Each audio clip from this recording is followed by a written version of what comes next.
ng kain ng Tweety Bird, oh. Walang problema. Yan po. Palo.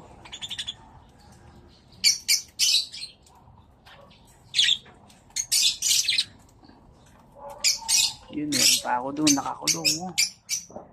Sa gilid ng truck, meron pa doon.